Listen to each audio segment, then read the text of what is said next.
Let's jump right into this explainer and unpack what was, frankly, a completely chaotic and historic week in June 2026.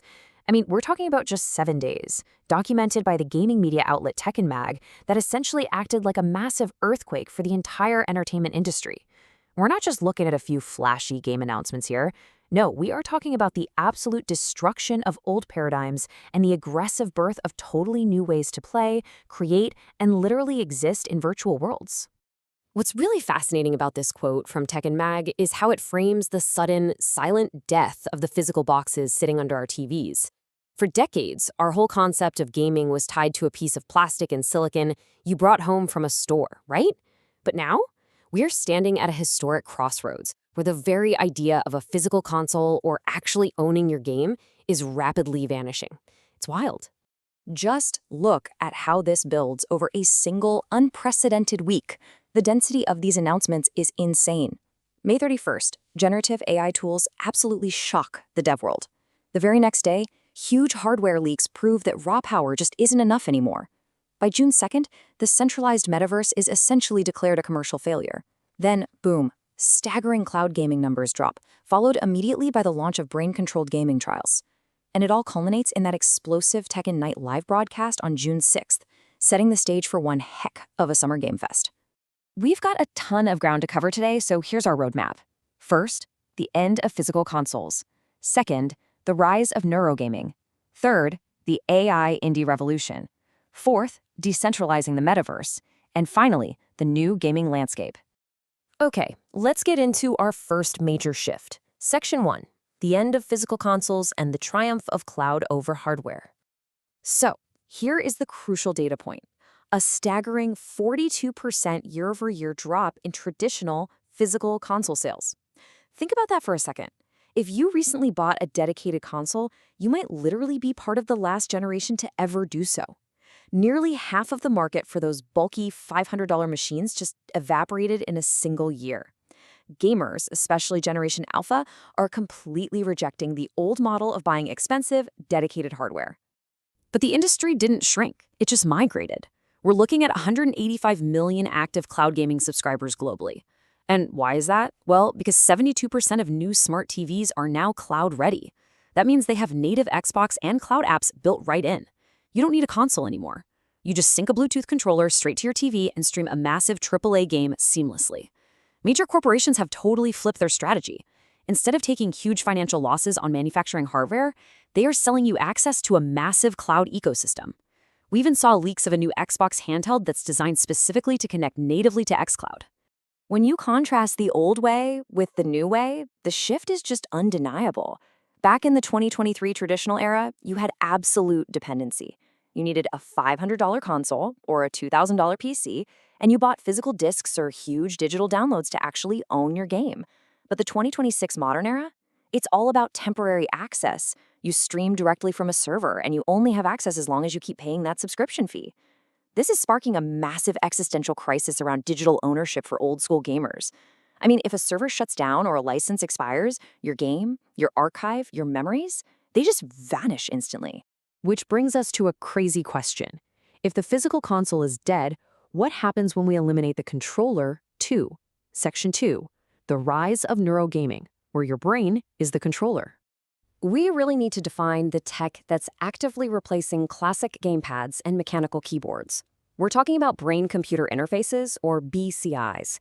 This isn't science fiction anymore, folks. These are Neuralink chipsets, biometric smart wristbands, and advanced EEG headbands that literally read your physical and mental states, your thoughts, your sweat levels, your heart rate, and it translates all of that directly into dynamic in-game actions.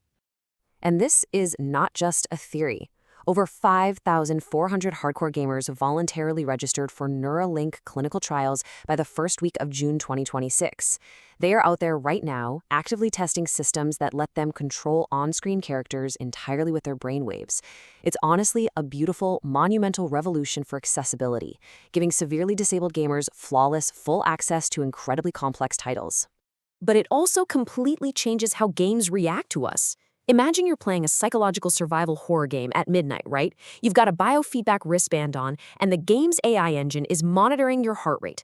If it detects that you're too calm, that you aren't terrified enough, it instantaneously adapts. The lighting shifts, the audio gets way more aggressive, and it literally spawns more monsters in the exact blind spot you aren't looking at. It irreversibly blurs the line between a video game and a living, breathing nightmare. So yeah, good luck trying to play it cool while your own wristband rats you out to the AI. Now let's look at how the actual creation of these terrifying, dynamic worlds is being completely democratized. Section 3, the AI indie revolution and the era of one-man armies. This right here is the essential arsenal of a 2026 indie developer. It explains how a single person sitting in their bedroom can now obliterate the financial standards of traditional AAA studios. First, you have hybrid AI engines like Unreal Engine 6, where developers just type a text prompt and the engine automatically builds out the 3D environment and lighting. Second, dynamic voice generators give NPCs real-time localized memories, so no two players ever hear the same dialogue. Third, autonomous coding copilots automatically locate and patch complex physics bugs like it's nothing. And fourth, text-to-animation completely bypasses the need for those million-dollar motion capture studios. The barrier to entry for creating a literal masterpiece has effectively hit zero. And the money flowing through the industry completely backs this up. The revenue growth is explosive. AI plugin purchases by studios up 185% in a single year. Biofeedback gaming chipsets are seeing a crazy 320% growth as early adopters rush in. But then look at the other side of the coin. Centralized VR research and development, specifically Meta's, is in a severe recession, tanking by 65%. Which actually brings us to a massive failure from a huge tech giant, and the really vital question of who truly owns these virtual worlds. Section 4, decentralizing the metaverse and the fall of walled gardens. We are witnessing a tale of two entirely different approaches. The centralized metaverse, epitomized by Meta's Horizon Worlds, was officially declared a catastrophic commercial failure. And why? Because it was a walled garden, a closed ecosystem with arbitrary rules governed by a single corporation. On the flip side, the decentralized metaverse, driven by Web3 and crypto-native platforms, is thriving with $3.5 billion in investment. The defining difference here is true digital asset ownership. In a decentralized space, players actually own their stuff, and the community drives the platform's direction, not a singular CEO. I love this quote from the Strategic Analysis because it perfectly hits the nail on the head. They call it forced decentralization. Think about it. For 20 years, only ultra-wealthy megacorporations had the capital to build massive virtual worlds. They held an absolute monopoly. But today, AI hands the keys of production right over to an 18-year-old developer, and blockchain wrests control of the economy away from the corporate giants. Power is violently fracturing, creating a highly democratic entertainment sector. So what does this all mean for us? What's the human impact of this unprecedented industry earthquake? Let's zoom out for Section 5, the new gaming landscape. The winners, the losers, and the fears. It's fascinating to look at the incredible breakthroughs right alongside the emerging nightmares. On the winner's side, indie studios have immense power. Disabled gamers have unprecedented access via neural links. The financial barrier to entry has plummeted thanks to cheap cloud tech, and AI guarantees infinite gameplay dynamics. But man, look at the losers column. We are facing the complete extinction of digital ownership.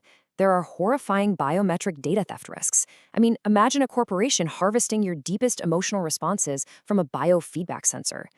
We're also seeing a massive unemployment crisis as junior programmers and artists get replaced by AI at the big AAA labels. And finally, if you live in a region without strong internet, this whole cloud-only era is going to be an unplayable latency nightmare. Heading into the Summer Game Fest, the psychological climate of the market is pretty much split right down the middle. On one hand, you have this severe AI fever, pure greed from investors who just want fully procedurally generated worlds. On the other hand, there's monopoly anxiety. That's the sheer terror from the community that megacorporations will simply buy up all the studios and lock them behind expensive cloud paywalls. Oh, and just to add a little more chaos to the mix, reliable leaks are indicating the highly anticipated GTFX PC port is facing a 6 to 12-month delay. Why? Because the studio is prioritizing this new unified cloud-ready console architecture over PC optimization. I want to leave you with this provocative thought to chew on as we step into this wild, hyper-connected future of entertainment. As physical media goes completely extinct and biofeedback sensors stream your deepest emotional states directly to corporate servers, are we trading our true digital ownership and our most intimate biometric privacy just for the ultimate gaming convenience? It's a fascinating and honestly somewhat terrifying question. Thanks for joining me for this explainer today. Keep those biofeedback sensors calibrated and stay curious.